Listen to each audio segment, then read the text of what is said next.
Hi, everyone, and welcome to another episode of Ancient Warfare Answers with me, Murray, your 10-minute weekly fix of ancient warfare-related material where I attempt to answer your questions about ancient warfare.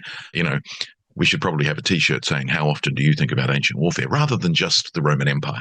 Anyway, you can ask me a question via email, by commenting on a previous post or a video or podcast. You can send me a postcard, PO Box 222, Belfield, NSW 2191, Australia. That will get to me. It's been a while since I've had a postcard, so if you're listening, please send one. Anyway, you can ask a question. You can even support us on Patreon.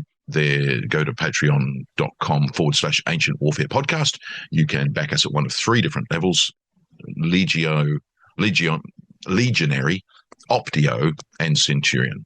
$1, $5, and $10. Right. You can listen to the big podcast once a month, and you can listen to the Ancient History podcast now. Or you can just join me weekly, and we'll talk for at least 10 minutes, hopefully, if I can stay on task. Right. This question has come from Exploring the Planets N. Not sure. Thank you, Exploring the Planets. What would be your ideal ancient military?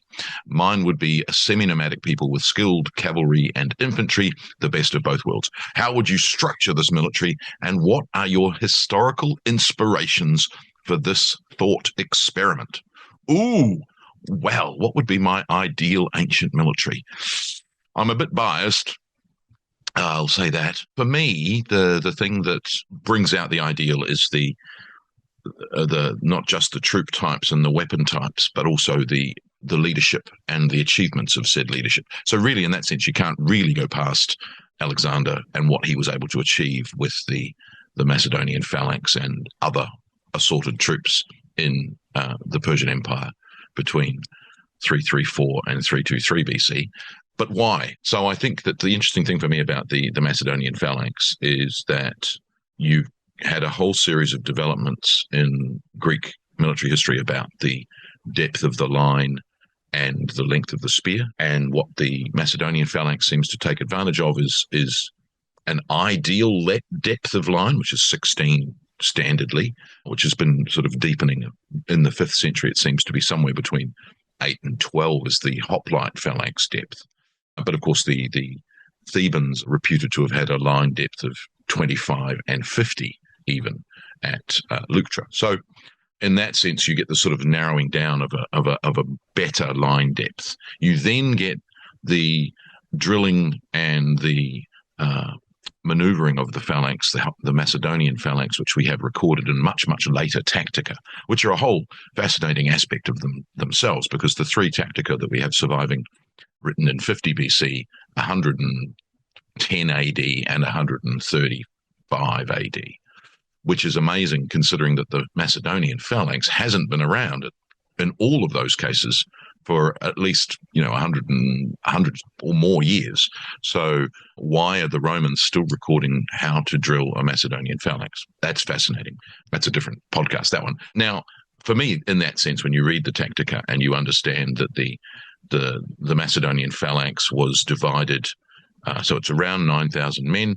It's 6 taxae, or singular taxis, and each one of those was from a different part of Macedon originally. And each one of those taxae has 1,500 men.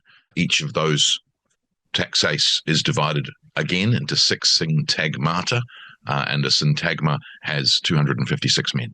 And so that very, very mathematical division, which of course doesn't survive any casualties in the battlefield, but that's the theory, is like an accordion in the sense that it can maneuver on a syntagma basis, on a taxae basis, or any and all in between.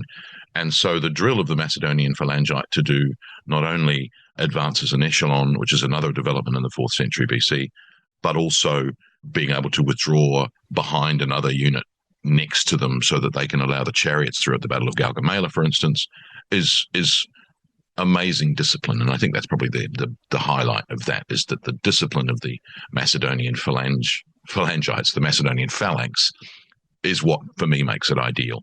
When it's led properly, and I think Alexander leads it properly. I think Pyrrhus of Epirus also leads it properly. I've got another question coming up on how good a general was Pyrrhus of Epirus.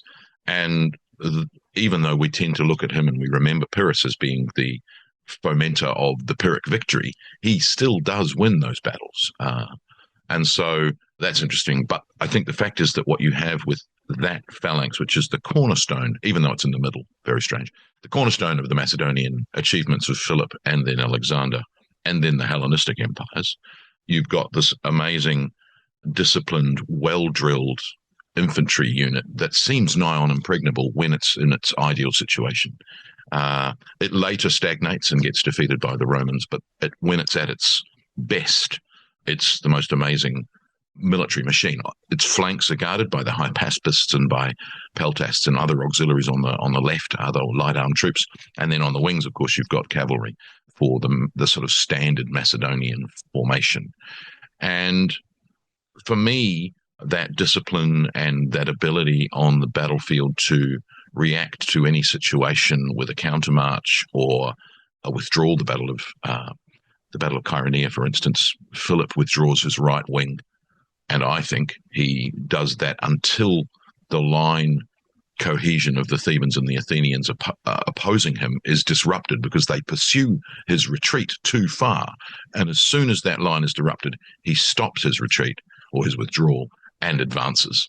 And I think that's an amazing sense of discipline and skill, and, making your army withdraw in the face of an attacking enemy that doesn't turn into a rout, that your men understand this is not a retreat. We aren't defeated. We are doing this deliberately.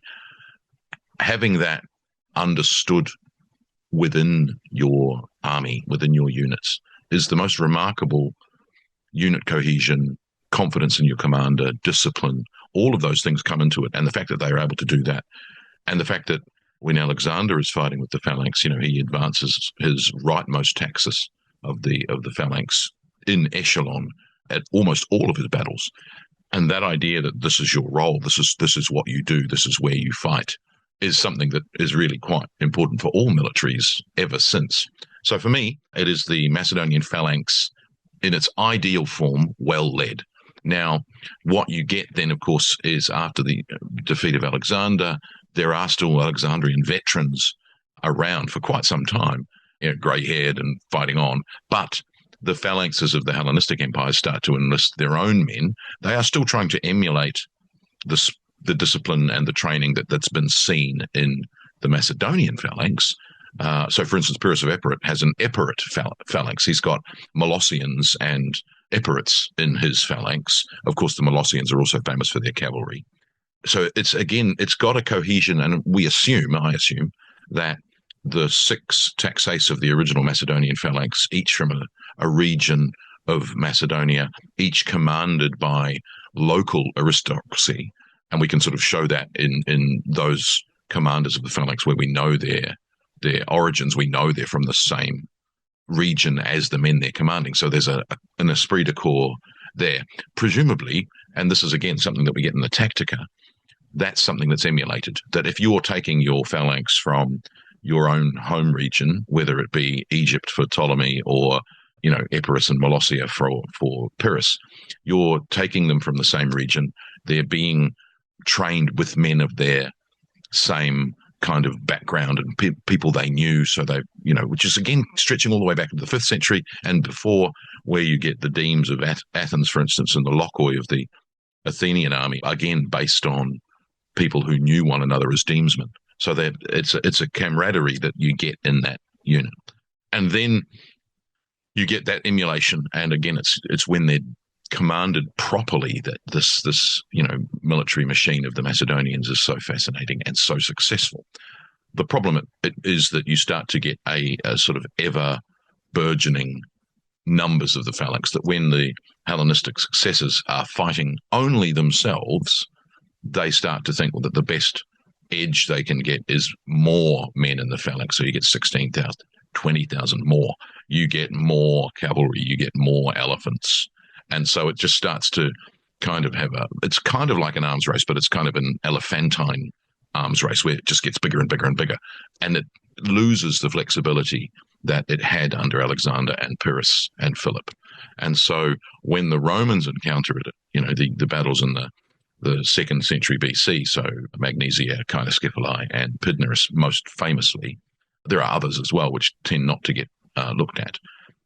The commanders of those phalanxes have inherited this pressure to be like Alexander, but they aren't Alexander.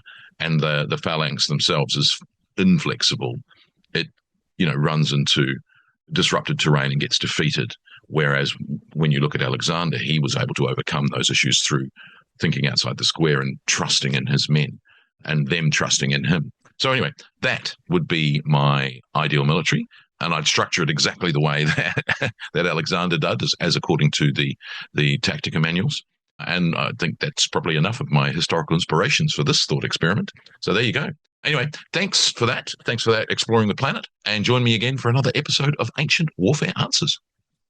Bye.